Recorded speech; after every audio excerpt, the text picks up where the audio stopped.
Western civilization owes an immense and unrepayable debt of gratitude to Leopold, Prince of Anhalt-Cöthen. For whichever way one considers it, the only 6 years of Bach's sojourn in Cöthen, a tiny town of about 2,000 inhabitants, in an insignificant principality of only about 10,000, is an epoch of preeminent cultural importance. Inspired by Leopold's passionate interest, friendship, and enthusiastic support, Bach created a profusion of masterpieces that are even today, nearly 300 years later, central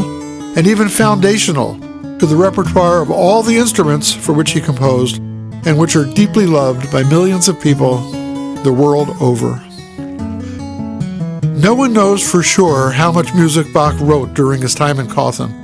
but circumstantial evidence, such as the accounts of the bookbinders who bound the parts copied from Bach's scores, attest his frenzy of productivity. A great part of Bach's output in these years is lost, but the works that have been preserved reflect the exuberance of an artist discovering new means of expression and the peace of mind of the composer who had found real understanding and appreciation in his new patron. It has been estimated that by the time the Bach family left Cöthen in 1723,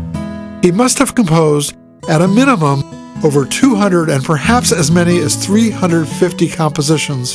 during the almost impossibly prolific 6 years he served as concertmaster. That is, 40 to 50 major new works per year. And among the iconic masterpieces Johann Sebastian Bach composed in Cöthen are 5 French suites, the Well-Tempered Clavier, 6 English suites, the 15 Inventions and 15 Sinfonias, 6 partitas for harpsichord, 6 Brandenburg concertos, 6 sonatas for violin and harpsichord, 4 orchestral suites, 6 solo and double violin concertos, 6 sonatas for flute and harpsichord, 3 sonatas for cello and piano, 6 sonatas and partitas for violin solo, and what you hear now, the Courante from Suite 3, 6 suites for violin cello solo, or Dictation from God, as the great cellist Misha Maysky, who has recorded these suites 3 times, acclaims them. How did he do it? See Hubert Parry's answer, written in 1909.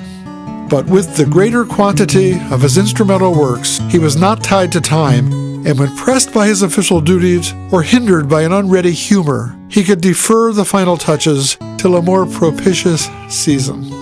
The position of his Cöthen instrumental compositions is indeed different from that of most of his choral works, for there was no claim on him to make them public property at all.